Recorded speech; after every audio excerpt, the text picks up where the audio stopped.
Indian men are creepy. जी हाँ, आज हम इसी टॉपिक के ऊपर बात करने वाले हैं। इंडियन मेन एआई यूज करके लड़कियों के कपड़े तक उतारने की कोशिश कर रहे हैं। कुछ लोगों ने तो ये अपने पूरे दिन का काम तक बना रखा है। सिर्फ एक इंसान नहीं, पूरा झुंड गैंग लगा हुआ है इस काम को करने के लिए, और सारा दिन। और ग्रोक इसको रेड बिकनी पहना दो, ग्रोक इसको ब्लैक बिकनी पहना दो, ग्रोक इसको ट्रांसपेरेंट कपड़ों में दिखा दो, ग्रोक इसको अनड्रेस करके दिखा दो। एआई आएगा तो हम सोच रहे थे कि कहाँ फ्लाइंग कार्स उड़ेंगी, कैंसर का क्योर निकलेगा। यहाँ तो देखिए युवा पीढ़ी क्या करने में लगी हुई है। सारा फोकस गंदे कामों में, गंदी एक्टिविटी में लगा हुआ है। और लड़कियां तो छोड़ो, दीवार पे पड़ी ग्रेफाइटी तक सेफ नहीं है। ग्वालियर में ग्रेफाइटी के प्राइवेट पार्ट्स को लोगों ने इस तरह से ड्रॉ कर दिया है, मैं आपको स्क्रीन पर भी आपको दिखाता हूं। और इतने बड़े स्केल पर ये काम चल रहा है कि लोग सारी लिमिट क्रॉस कर रहे हैं। और ये कोई पहली बार नहीं हो रहा है, स्क्रीनशॉट आप देख सकते हैं। और इंटरनेट पर सर्च करके देखो तो इंडियन क्रीपी मेन कितने सारे ऐसे इंसिडेंट आपको मिल जाएंगे, न्यूज मिल जाएंगे भर भर के। और जरा टेक्स्ट ये देख लो और मीम देखो। इस गाने में, फिल्मों में ऐसी मीम्स यूज होती हैं और इंक्लूड कर दिया जाता है इसमें। इंडियन मैन को फिर ऐसे ही आइडेंटिफाई किया जाता है इस देश में। और वुमेन फिर कैसे सेफ फील करेंगे इस देश में? अगर देखिए, कुछ आदमी वैसे पूरा मर्द समाज बदनाम हो जाता है और सोसाइटी में फिर कहाँ और युवा पीढ़ी आएगी तो हम ये सोचते थे कि भाई ये कुछ हमारे को आगे लेके जाएंगे। लेकिन ये देखिए ये क्या कर रहे हैं, कुछ नहीं प्रमोट हो रहा है, ये सिर्फ फ्यूल हो रहा है। तो गंदी चीजें फ्यूल हो रही है। और मूवी में और सॉन्ग में एक एक तो आइटम सॉन्ग होना ही चाहिए। ग्रो छोटी सी छोटी बच्चियों तक को नहीं बख्श रहा और बिल्कुल शर्म बेच खाई है और किसी भी एज ग्रुप को नहीं बख्श रहे हैं ये। मतलब आइए देखते क्या है पूरा मामला। इंडियन मेन आज के टाइम पे एक क्राइसिस से गुजर रहे हैं जो है लोनलीनेस। मैं इसके ऊपर ऑलरेडी एक वीडियो बना चुका हूं।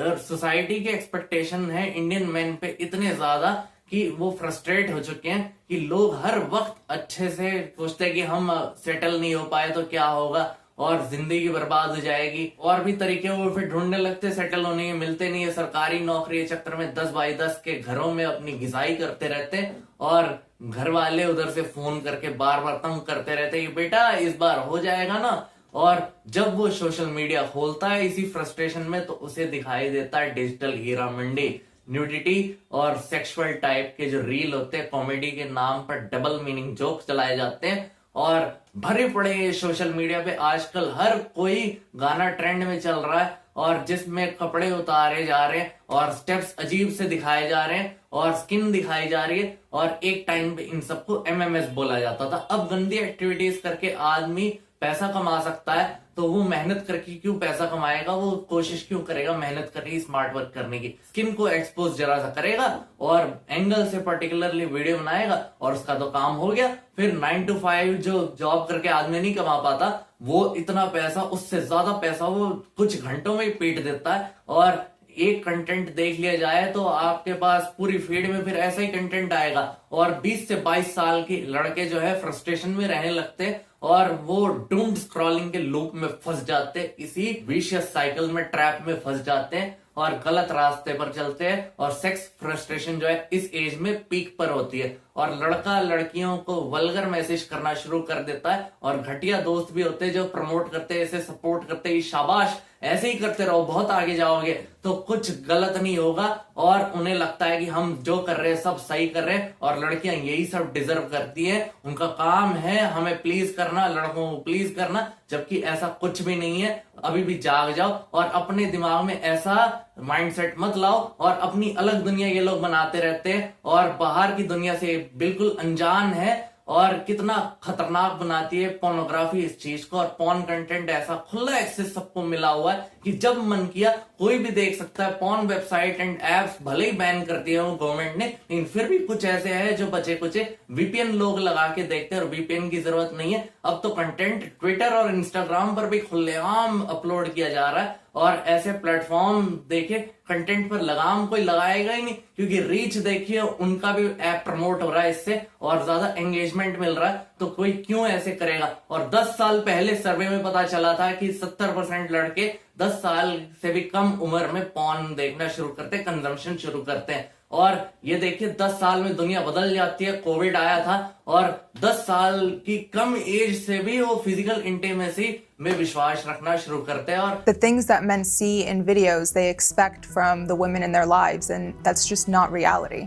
No one is going to be that perfect. No one is going to do those acts on a Wednesday night with the person they love. इच्छा रखते हैं और पहले देखिए बड़े तो हो जाइए, ये कितना डेंजरस चीज है। हर एक चीज उम्र से पहले नहीं मिलनी चाहिए इंसान को।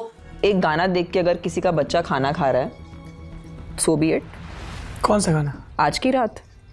सेट पर जैसे परफॉर्म किया जाता है, लेकिन लोगों को लगता है कि सेट पर नहीं है, लोग सच में ये ऐसे परफॉर्म कर रहे हैं और लोगों का नजरिया फिर बदल जाता है। और देवर भाभी, स्टेप सिस्टर, जीजा साली, यही सब पवित्र रिश्ते होते हैं, लेकिन इन्हें बदनाम किया जाता है। कंटेंट ऐसे दिखाते हैं ये, और सॉन्ग ऐसे दिखाते हैं, आइटम सॉन्ग, और डिसेंट बजट हो चाहे बिग बजट मूवी हो, सब में चाहे बॉलीवुड हो चाहे सदर्न मूवी इंडस्ट्री हो, डबल मीनिंग टाइप जोक्स रखे ही जाते हैं हमेशा। और कुछ लिरिक्स तो डायरेक्टली प्रॉब्लमैटिक ही होती है, जैसे तू हाँ कर या ना कर, तू है मेरी किरण, मतलब लवर बोल रहा है या रेपिस्ट, मुझे तो समझ नहीं आ रहा। कंसेंट नाम की कोई चीज होती है भाई साहब। और जैसे तुझको बनाया गया है मेरे लिए, मतलब ऑब्जेक्टिफाई किया जा रहा है इसमें लड़की को, और जब मन चाहे, बस आप खुद समझदार हैं इसके बाद। और छोटे से छोटे बच्चों का दिमाग कचरे से भरा हुआ है कि पॉर्न कंटेंट, आज की जनरेशन इसे नॉर्मल समझती है। सोशल मीडिया की प्रोफाइल खोल के देख लो तो ज्यादातर 16 या 17 साल के लड़के होते हैं जो ये अकाउंट चला रहे होते हैं, रन कर रहे थे। पेंडेमिक के बाद तो ये प्रॉब्लम और भी ज्यादा प्रॉब्लमैटिक हो गई है। कौन सी पोजीशन मालूम है तुम्हें? So just a dog up and down like this. बस इन दोनों को 2 मिनट में करेक्ट करो, बढ़िया।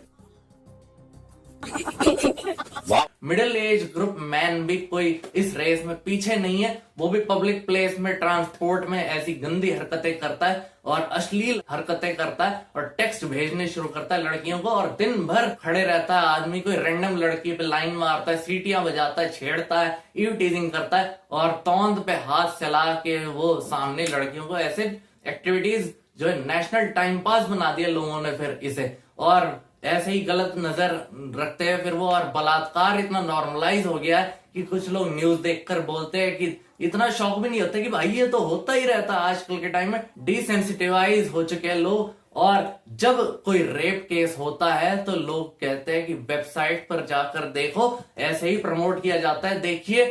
और ये वाली न्यूज तो जैसे आपको याद ही होगी, और पास्ट में जैसे गली मोहल्ले में आप देखो तो इश्क लड़ाते हुए लोग देखे जाते थे, तो आंटियां सीसीटीवी कैमरे की तरह नजर रखती थी और रिस्पॉन्सिबिलिटी जैसे अपने कंधे पर ही उठा लेती थी। बच्चों का बचपन से ही डिस्करेज किया जाता उनको कि लड़कियों से बात नहीं करनी, इंटरैक्ट नहीं करना। स्कूल में भी अलग अलग बिठाया जाता था उन लोगों को, और लड़के लड़कियों से दोस्ती नहीं कर सकते, मतलब ऐसे मेल फीमेल फ्रेंडशिप के बारे में नॉर्मलाइज ही नहीं किया जाता था, हमें सेक्स एजुकेशन ही नहीं दी गई। और देखिए रिजल्ट क्या है आज के टाइम पे, लड़के एकदम फ्रस्ट्रेटेड है, अपोजिट जेंडर से बात कैसे करनी है, रिस्पेक्ट कैसे करनी, केयर कैसे करनी है, एक बाउंड्री जो है इन्हें नहीं पता है। और सेक्स एजुकेशन का हाल तो आपको पता ही है, रिप्रोडक्शन वाला चैप्टर आते ही टीचर बोलता है, शर्माने लगता है कि आप ये वाला चैप्टर घर से पढ़ के आइए, मतलब वो नहीं समझाता। और जैसे किसी ने लड़की से पेन मांग लिया तो वो क्लास का सबसे बड़ा वीर बच्चा माना जाता था कि उसको परमवीर चक्र मिल जाएगा। जैसे अगर थोड़ा सा एज्ड हो तो फिर आप क्या ही सोच सकते हैं। और फिर 10वीं के बाद अगर किसी बच्चे ने साइंस ले ली तो ठीक है, नहीं तो उनके सिलेबस में से ही, सब्जेक्ट में से ही, स्ट्रीम में से ही, कोर्स में से ही ये रिप्रोडक्टिव सिस्टम वाला नाम ही हट जाता है। और शादी से पहले संबंध बनाना समाज में क्राइम माना जाता है। कई बार इसकी वजह से शादियां तक टूट जाती हैं और लोग रिलेशनशिप में होते हैं तो मोस्टली आप अपने पेरेंट्स को आपने कहते हुए सुना होगा कि उनको प्राइवेसी नहीं मिली, और सब ओयो में नहीं जाते हैं, और कुछ लोग थिएटर में जाते, सब नहीं जाते कॉर्नर सीट बुक करने। और नॉर्मली शरीफ आदमी भी ऐसे पे डरने लगता है। एज बढ़ने के साथ साथ टेस्टोस्टेरॉन भी इंक्रीज होता है, और ये बुरा इंपैक्ट ऐसे ही डालती है जिंदगी में। और कोई पर्पस ढूंढो, एनर्जी ढूंढो, चैनलाइज करो खुद को, सही लाइफ पार्टनर ढूंढो, और आप कितनी भी कोशिश कर लो वो लड़की आपकी किस्मत में अगर नहीं लिखी होगी तो नहीं आएगी। अगर आपने उससे कितना भी पीछा छुड़ाना हो और वो आपकी किस्मत में लिखी है तो वो 7 दरवाजे भी तोड़ के आपकी जिंदगी में आएगी ही आएगी। आपके आगे कहना है हमें कमेंट करके जरूर बताएं। वीडियो पसंद आई वीडियो को लाइक कीजिए, शेयर कीजिए, सब्सक्राइब कीजिए। हम मिलते हैं अगले वीडियो में। जय हिंद, वंदे मातरम।